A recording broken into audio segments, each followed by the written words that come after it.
Welcome to the Other Side of 45 podcast. This is the first episode, therefore, it's fitting to introduce myself and to explain the purpose of the podcast. I prefer to go by my pen name, Randy Black. I was given this name by my friend when I was in middle school. I'm a single, empty nester. Both of my daughters are in college. My oldest is a junior, and my youngest is a sophomore. I live in the suburbs of Atlanta. I work 3 jobs that I'm not passionate about, but I'm desperately trying to get to change that. I'm an aspiring entrepreneur and founder of Black Girls Who Network.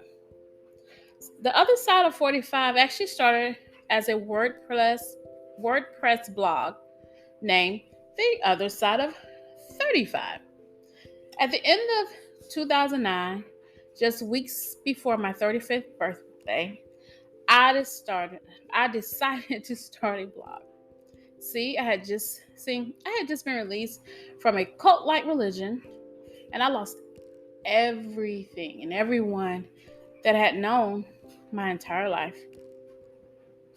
I was a single mother of 2, trying to navigate life without support.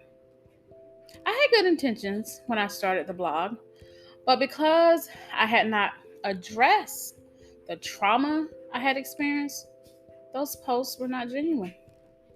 So when I went back to read those posts, I realized that there were a lot of things missing. I wasn't ready to share my life the way I thought. That's why the posts were few and far between, and they didn't dig deep. They were just surface things that were happening to me at the time. And it took me until now, 2021, to even admit some of my truths. Until I could be honest with myself, posting about my life or starting a podcast couldn't happen. And that's the background of starting the blog. Before we dive into the why and what of the podcast, I want to share a story. Don't worry, it's related.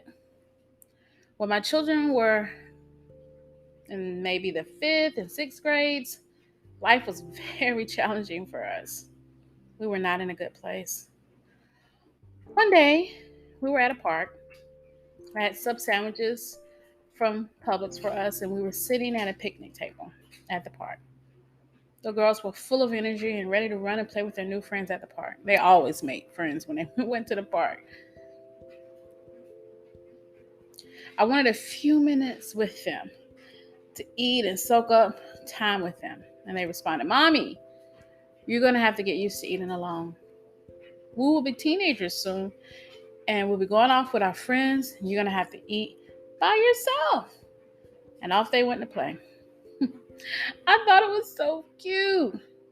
So I naively shared this conversation with my coworker. And she did not think it was cute. Instead, she thought it was sad. And she offered to eat lunch with me. She was like, "I'll eat lunch with you. You don't have to eat by yourself." And I tried to explain that I didn't think that eating lunch alone or eating alone was a bad thing. But that I thought this conversation was cute. That the girls were planning to live this great life when they were teenagers. They were going to be out doing things with their friends. I thought it was so funny. They always thought that when they became teenagers that life was going to completely change and they were going to have this full life. And incidentally, they did. But then I started sharing that conversation with others, none of whom thought it was cute or funny. They all thought it was sad. And I didn't understand why everyone thought that the thought of me eating alone was sad. See, at the time, I didn't know that it wasn't about eating alone. It was about being alone. The dreaded empty nest syndrome.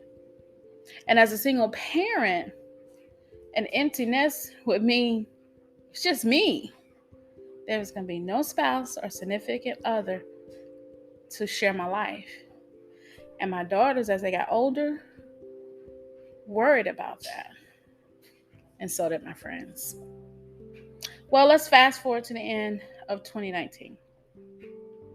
My oldest had graduated from high school and was in her freshman year at college, and my youngest was a senior in high school. So I was knocking on empty nest door.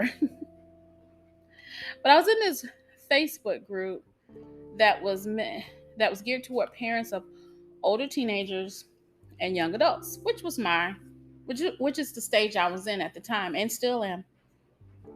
And there was this post about creating a bucket list for someone who was about to turn 50.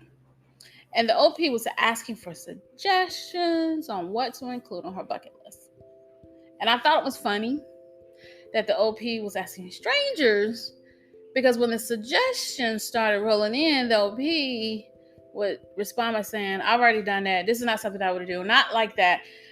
And I thought it was funny because I was like, without context, how would a stranger be able to help you create this bucket list? Now, I understand now that, of course, those were just suggestions, and I don't even know if it was male or female, but the original poster could have just modified it and just used the context of what the suggestions were. But I thought it was mildly funny. So I'm talking to my oldest daughter, and we're laughing about some of the comments. And then she suggested that I create such a list. Well, this was the end of 2019. So I had a little over 5 years before I would turn 50. And I thought, well, if I'm going to create such a list, it can't be just a list of 50 things, because I got 5 years and I'll be able to cross off all the things on that list in no time. Instead, I used this list as an opportunity to lay a foundation on who I want to be when I turn 50.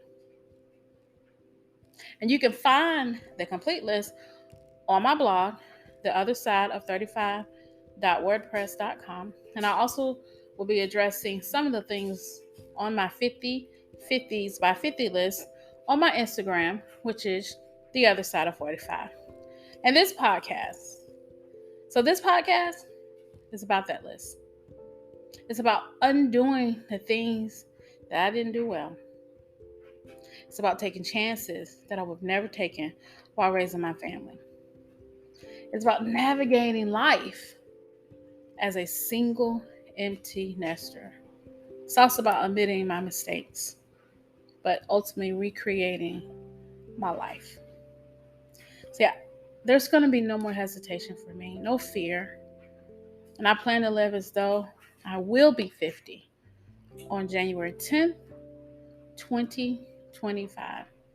And I want every day of my life to embody what the great Mary J. Blige says. I like what I see when I look at me, when I'm walking past the mirror.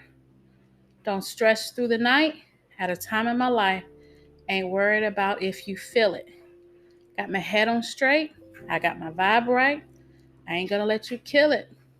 You see, I wouldn't change my life. My life's just fine. So meet me on the other side of 45's podcast, the blog, and Instagram. New episodes will be released every Monday at 8 a.m.